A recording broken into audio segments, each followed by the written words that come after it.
Okay. Hi, I'm Dr. Danny, and this week on Dr. Danny TV, I'm going to be talking about how to stop negative thinking spirals and how to get unstuck from negative thinking and about something called our negativity bias. Have you ever wondered why it's harder to shake off a failure or getting bad news even if you just have good stuff happen to you on the same day? And why if you're having an awesome day and then one little bad thing happens and then things tend to look a lot less rosy all of a sudden, even if the bad thing was only 10% of your day and the good thing was 90% of your day. Or have you ever beat yourself up for missing a few days of yoga practice even though you've had a pretty stellar record? Well, there's nothing wrong with you. This is the good news. It's just the way our brains actually evolved. And the thing is, our brains have evolved to have what's called a negativity bias. And research now shows that it starts as early as 3 months old. So it's been proven that negative information tends to influence our decisions and judgments more strongly than comparably extreme positive information. And this can actually explain why you may feel guilty in the past about judging something or someone in a negative way too quickly. And I know I've been there and had to sheepishly admit my mistake later on. This has been something I've really noticed when I work with lots of high-achieving women, and it's something I've been through myself in the past. And what I've realized is that this tendency to pay attention to and to learn from and to use negative information way more than positive information can be adaptive for achieving some big goals, and it can be adaptive in your career, especially as a woman, because the fear of the negative is a really powerful motivator in the brain.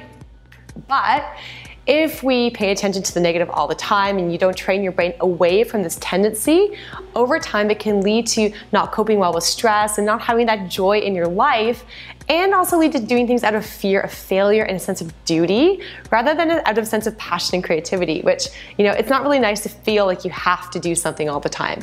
If you do something from passion, life is a lot more fun and everything's a lot easier. And this can lead to lots of issues with feeling unfulfilled in your work or in other parts of your life, feeling overwhelmed, and lead to anxiety, because the thing is you're focused on doing things out of fear, even if those things that you do out of fear lead to lots of success.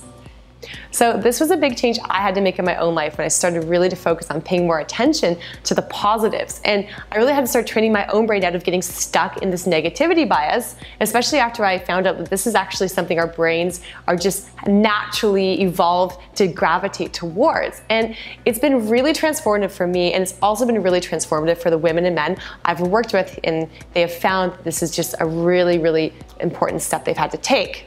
So the good news is that there is a way out of this negative thinking biases and spirals, and there's a way to get unstuck in your brain from the negativity bias, and so you can pay more attention to the positive things. Okay, so the cool thing is you can actually start training your brain right now to see the upside by doing the most simplest thing in the world, like writing down 3 things every day that you're grateful for and putting them in a grateful jar. In yoga, my yoga teacher calls this his beggar's bowl. And there's even a yoga mudra to go along with it.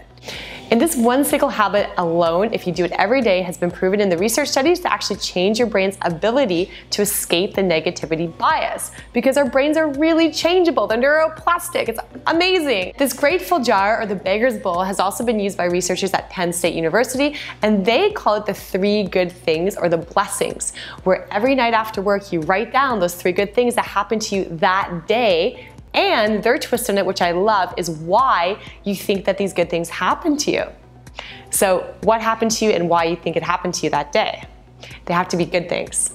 This is a really good twist on the grateful jar, because it really makes you think about why good things happen to you, and you find out all kinds of useful things about the way you think about yourself when you do this.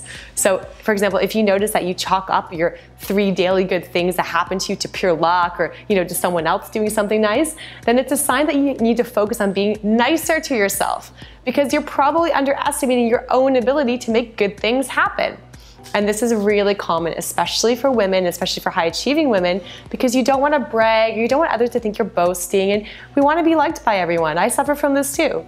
So if you loved this video, please share the love and share it and like it using the sharing links here and here. And if you want to know how to use mind-body medicine to deepen your yoga practice, beat stress, and live a happier life, click this link to get my free course. Use the link sharing. Use it and share it. Ah! Okay.